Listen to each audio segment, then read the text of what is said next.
Willow Creek Springs presents Healthy Living with your host, Joe Grumbine.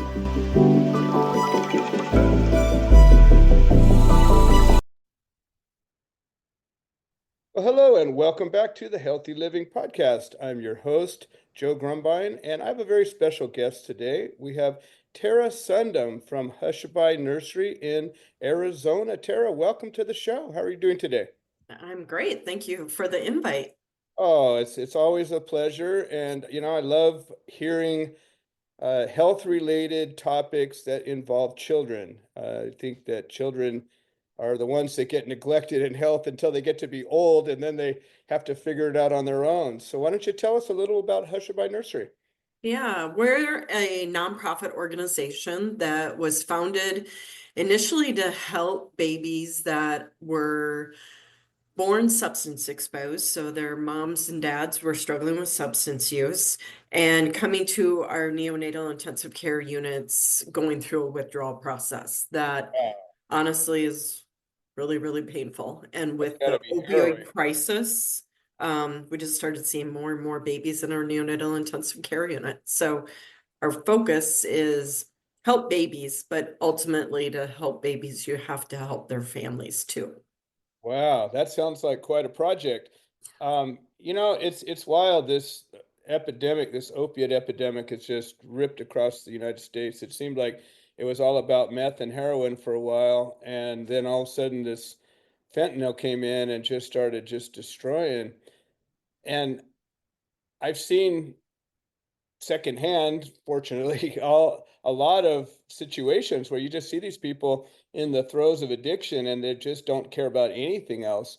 And if a woman ends up getting pregnant and ends up keeping this child, and it could happen even at the very end, right? I mean, this isn't like you have to be a full-on addict for a child to be affected by this. Um, a baby being exposed pretty much any time during pregnancy puts them at risk for withdrawal. Right. So, um, there isn't much data on it, like say they go cold turkey at 4 weeks or 4 months along. Is their baby going to withdraw? Um, I don't think their baby's going to withdraw, but I also we don't have data that shows Right. that. So if we have a family that is, say, comes to us at 20 weeks pregnant, um, they're initially what that looks like is a family finds out they're pregnant. It wasn't planned pregnancy. They're Yeah, I scared can to imagine. death and they want to know, is their baby going to be okay? And am I going to be able to take care of my baby and keep my baby? That's what they want. They really want to be good parents, but they're hopeless. Um, they don't have resources. Many of them are without homes, they're on the streets. And so we meet the families where they're at. Our hope is when we meet them for the very first time, not our hope, but our practice is when they call us, when they text us, when they outreach at any point, our first word is congratulations. And Nice. it's not a great situation, but babies are supposed to be celebrated. Right. And what we find is they've never been told that before. They're Wow. like, did you just say congratulations? And what we're able to do just with that simple word is start building trust and open up the doors to giving them a little bit of hope that might be able to get them well. And then our hope is that we start getting them into treatment, get them transitioned to the medication that is used for opiate use disorder, aka addiction to opiates. That medication, those babies are still going to withdraw from. Right. Um, but we have a healthy mom, a healthy dad, they have a place to stay, they can be good parents. Right. That medication is very stigmatized, and even among people that struggle with substance use, they think methadone and Suboxone are bad. Um, Right. it's interesting, You but know, it saves lives.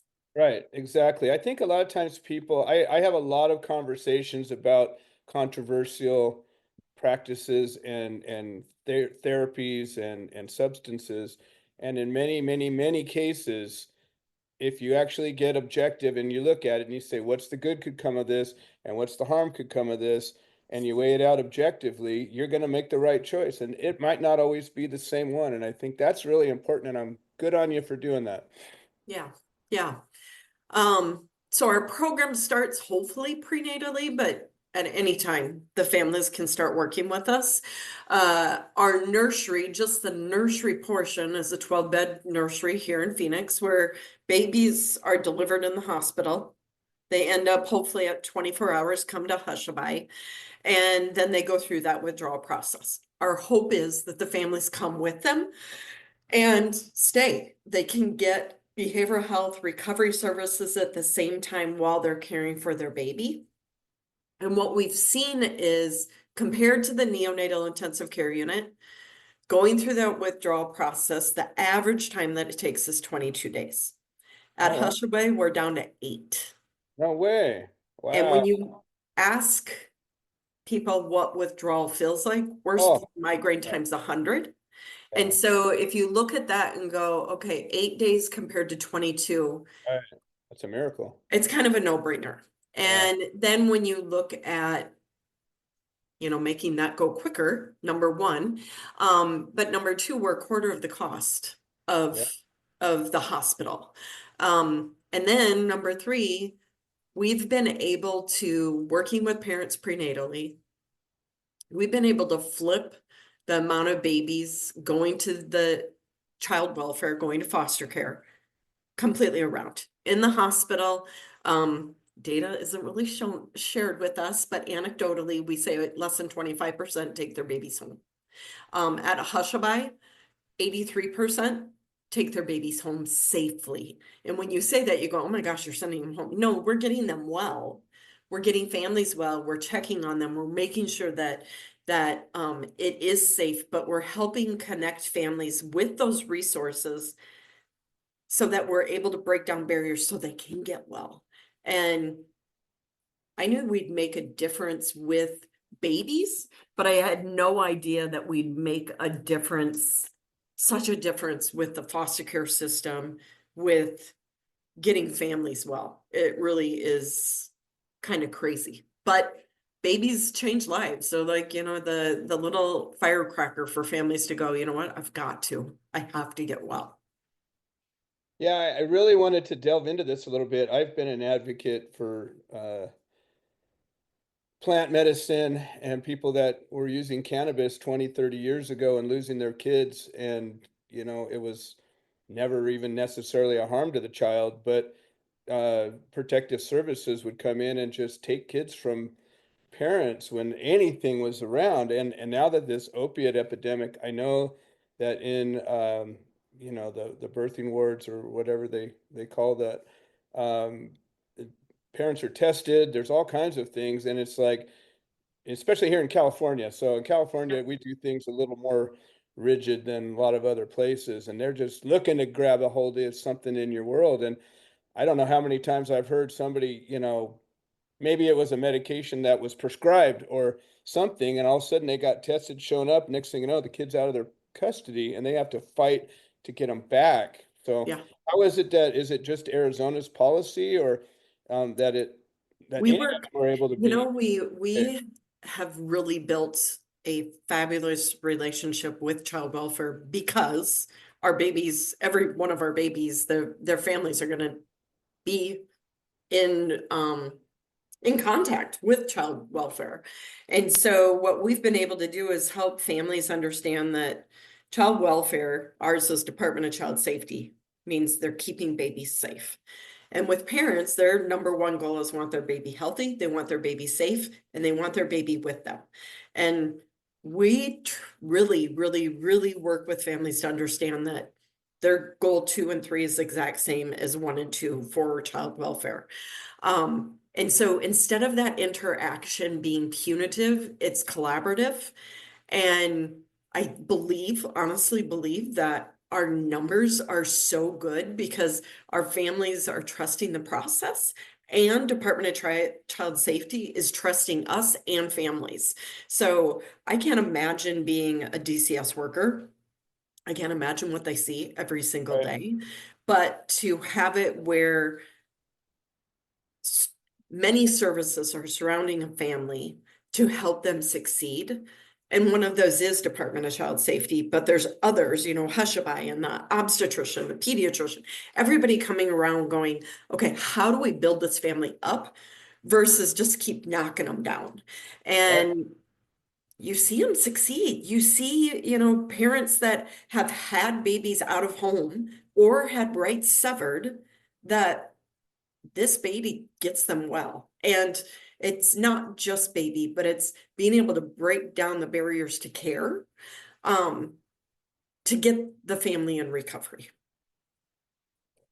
It sounds like, I mean, I work with a lot of nonprofits. I run a nonprofit. We offer therapeutic horticulture in a garden setting. And so I realize the struggles that nonprofits have, and getting funded, being able to do the things they want to do.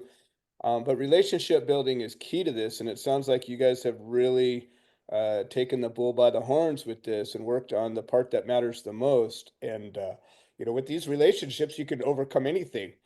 Yeah. And it sounds like you guys have really tapped into that. So I'm really pleased to hear that. That's definitely a lesson that anybody who's a nonprofit can learn from. A couple of questions. A newborn baby doesn't have clear ways to communicate other than, their cries and their skin color and whatever. But their cries could mean anything. I'm hungry. I just pooped. I'm tired. I'm afraid. Whatever. How can you, I don't know, understand what that kid's going through? Yeah. So in the hospital, we do this 20 plus questionnaire every time we see baby. And it's very subjective. And so you do a 20-point questionnaire, you get a number, and if the number's greater than 8, we're saying they're withdrawing. And that maybe they need an opiate to get them through that withdrawal process. About 5 years ago, Dr. Grossman out of Yale came through and said, okay, it's so subjective, it's not really valid. What if we looked at, can a baby eat, can they sleep, and can they be consoled? And if you can do those 3 things, then, really a baby's doing everything that they need to if they can eat, sleep, and be consoled. And where everyone is now going, okay, well, that's a no-brainer. So we do that. We still do the 20-point questionnaire, but we only do it twice a day. And we use that as like another, I guess, data point for us to go, oh, baby's still, feeling it. But we go by eat, sleep, and console. And so in the hospital, that long length of stay is due to babies needing morphine to get through that withdrawal process. If babies come to us not on morphine, less than 10% even get a single dose at Hushabye. In the Wow. neonatal intensive care unit, when I'm a nurse practitioner, so when I would admit a baby, I was admitting them and starting on morphine. That is what I was doing. There's some new research that is showing that every dose of morphine puts a baby at higher risk for developmental delays and deficits. Oh, wow. So now we're going, okay, our program is even more needed because, if we can get them through, we should get them through. And we have, I mean, it's not just about bringing them to Hushabye, but it's what we do at Hushabye. We're trauma informed. We look at the parents as moms are the best medicine.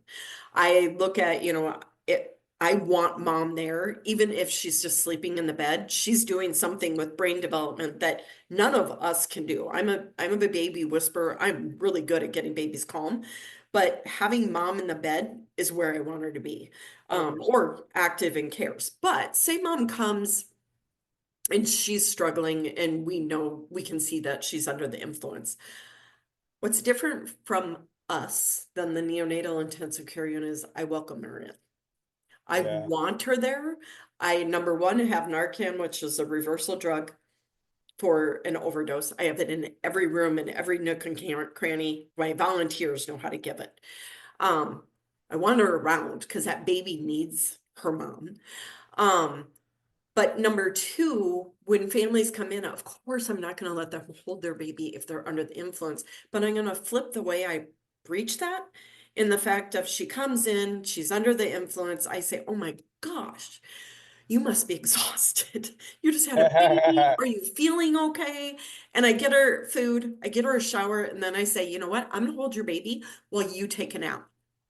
Someone that's struggling with fentanyl use, they're tired. They want to take a nap. And when they wake up, I grab my peer support. So I have staff that has actually been through our program that now works for us. I grab them and I'm like, get in there and show them pictures of your kids, show them what you've done, give them, your path, and let's see if they're ready. And 2/3 of the families that come to us not started in treatment, 2/3 of the families were getting into treatment. Number one, their baby, but number two, our trauma-informed care and meeting families where they're at. So, in the hospital, if somebody comes under the influence, I'm not letting them into the NICU. Here, they're coming to into Hushabye. We're behavioral health for moms and dads, and we're medical for babies. And so it's all under the same roof, and it's just a different care model that nobody does. I mean, we're the only place in the country that has full behavioral health with a nursery. Wow. So you're in Phoenix, which is kind of central Arizona. Um, Yep. there's so many hospitals. How do where's your input come from? Oh, you would think the hospitals think we're the best partner when they're busy. Okay. If they're not busy, I am taking revenue from them. Oh, Because every baby I that see. goes to the NICU is about $40,000 on the cheap end. I got it. And if they're not busy, if I have the baby come to me, they just lost 40 grand. Got it. So it is interesting. We've been up and running for 4.5 years, served almost 1,000 babies.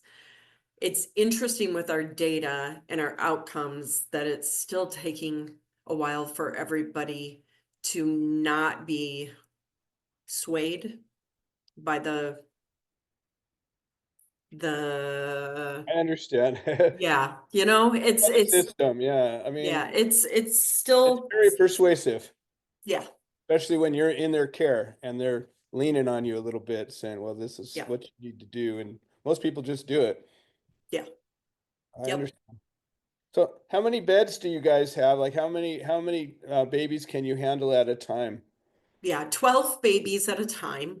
We've only one time, well, we've been at max capacity, but only one time since opening have we been to the point that I had to delay a transfer from the hospital until the next morning. We usually run less than half full. Okay, So are there babies out there? There are so many babies out there. right. It's just that competitor. And hopefully we'll get to the point that the country will look at, instead of just looking at the baby, you're looking at the entire family system. So it's not just caring for the baby, but caring for the mom and dad. So it's either the dyad or the triad. If we were doing that, babies and families would come into Hushabye like no brainer. The hospitals don't do behavioral health. And if they do, it's definitely not their specialty. Right. Um, we'll get there slowly but Yeah, surely. yeah. It sounds like you guys have come so far in such a short period of time. So, the genesis of this nonprofit, is this you? I'm the founder or co-founder.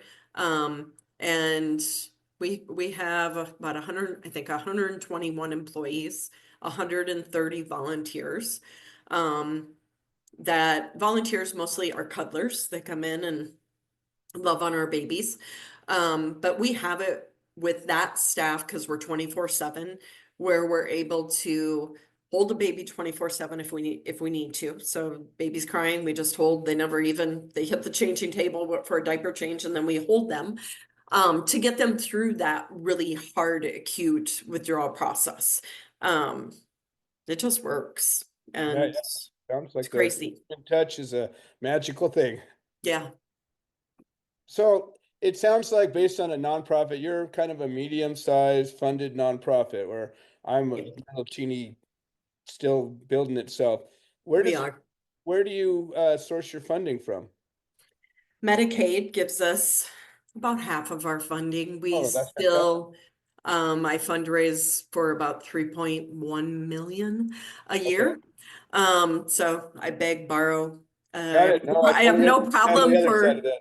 yeah, do you have money? I have no problem being told no. It's like, okay, Sure. totally understand. But yeah, Absolutely. we have Wow. to Well, be scrappy. I'm just blown away. I think that is your plan to continue scaling this up? Say that one more time, Joe. Is your plan to continue scaling this up? Yes, yeah.